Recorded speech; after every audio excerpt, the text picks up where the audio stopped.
The CB90 is a combat boat designed for speed and maneuverability. Its versatility has seen it consistently deliver on coastal and riverine operations worldwide, with various navies who have decided to include it as part of their fleet.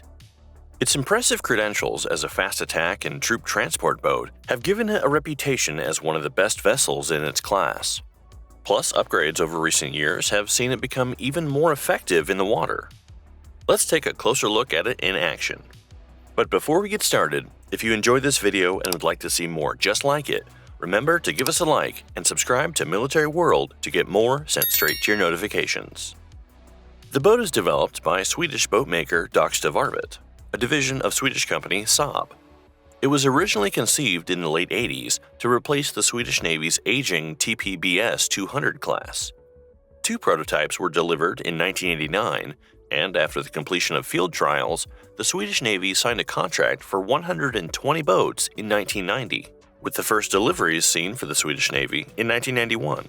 The boat is an export version of the STRP-90H, with the H representing the official Swedish designation for the vessel's ability to transport and deploy half a platoon of fully armed amphibious infantry.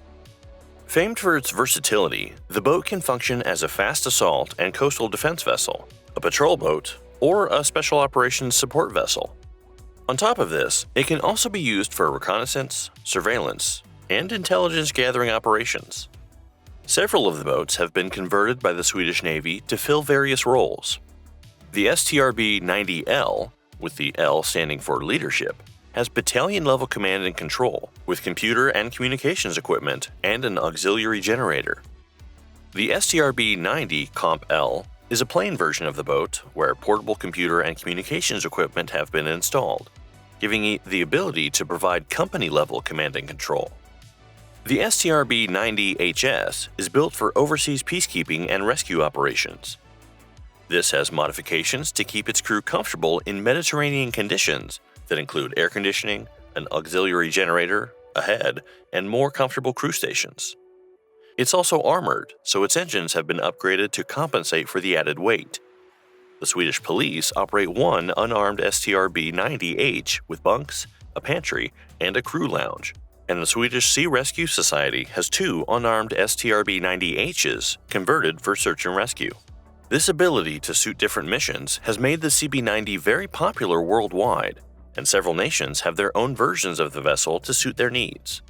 For example, Sweden's neighbor Norway uses 20 CB90s under the designation SB90N, with the N standing for Norskutgave, or Norwegian version.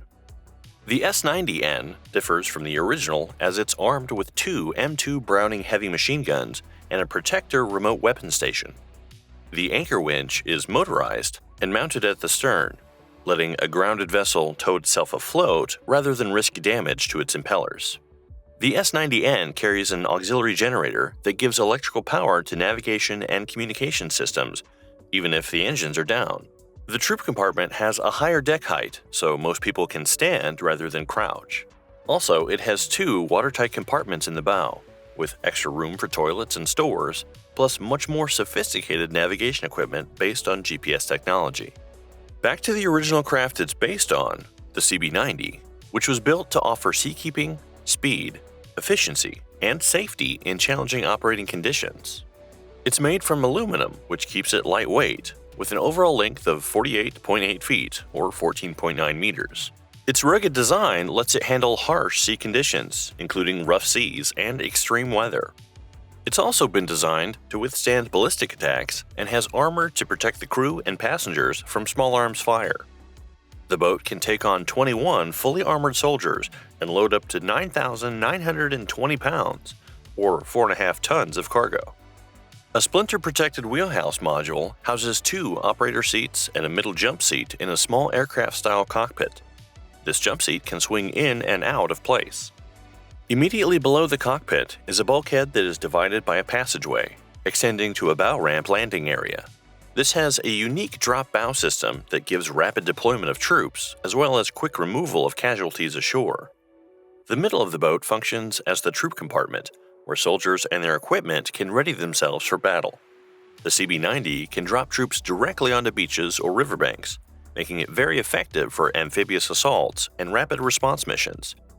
But it's also very effective in cold, icy conditions, which is especially useful for Sweden's freezing northern waters and for operations in the Arctic. What makes it stand out from other vessels in its class is its speed. The CB90 is powered by two 600 kilowatt diesel engines that can easily cruise at speeds of up to 45 knots, 52 miles per hour or 84 kilometers per hour, but still with impressive maneuverability in shallow coastal waters. There's also a non-military patrol craft version of the ship that can be equipped with two 550 kilowatt diesel engines. It's not just the engines that allow the CB90 to move with nimble precision through the water. The boat has two Kamiwa FF water jets that are partially ducted. These allow the vessel to take extremely sharp turns even at high speed. Both the engine and the jets give a maximum range of 273 miles, 440 kilometers, at 23 miles per hour, or 37 kilometers per hour. The agility and high maneuverability of the CB90 were inspired by the Stockholm Archipelago's narrow channels and shallow waters surrounding the cluster of some 30,000 islands. The downside to this kind of speed means that accidents have happened in the past featuring the vessel. In mid-1999, one CB90, owned by the Swedish Karlskrona Coastal Artillery Regiment, crashed into a concrete pier at approximately 30 knots. 7 of the 8 soldiers on board sustained injuries, including fractures, while the other remained physically unhurt. The CB90 fast military assault craft has 3 Browning M2HB machine guns. A 12.7mm machine gun or a 40mm grenade launcher can be fixed on a ring mount aft of the wheelhouse. The boat also has one Mark 19 grenade launcher and a modified Hellfire type RBS-17 SSM system. 4 6,100-pound or 2.8-ton naval mines or 6 depth charges can also be carried if needed. An exciting development is the recent upgrade of the boat leading to the CB90NG, or Next Generation. This provides greater efficiency, ergonomics, crew comfort, stealth, maneuverability, and speed with an overall length of 53.4 feet or 16.3 meters. It can achieve a maximum impressive speed of more than 40 knots. This version has an improved combat management system and surveillance sensors, ballistic protection, and includes Saab's TrackFire remote weapon station. TrackFire allows weapons to be launched with precision while a vessel is on the move. The onboard weapon systems of the Next Gen also include large-caliber machine guns, Mark 19 grenade launchers, depth charges, and naval mines. It can be used in several different roles like threat detection and tracking, intelligence, as well as a quicker deployment of troops than its predecessor. More than 250 CB90 series boats are currently in service with several Navy forces worldwide. This includes Sweden, which uses the CB90 HSM, Norway with their S90N, Greece using the CB90 HEX, Mexico and their CB90 HMN, Malaysia using the CB90 RMN, and the US who calls their version a Riverine command boat. In fact, in 2016, 2 US Navy Riverine command boats were, quote, taken into custody by Iran's Revolutionary Guards Navy near Farsi Island in the Persian Gulf. An Iranian state-run news outlet reported that 10 US sailors had been, quote, arrested, but Iranian and US officials said that none of the sailors were harmed and that they would be released promptly. It's thought that the boats broke down close to Iranian territorial waters and drifted before being picked up by Iranian forces. The crews were then released a short time later. What are your thoughts on the CB90? Let us know in the comments below. If you enjoyed this video, don't forget to give us a like and subscribe to Military World to get our latest videos straight to your notifications.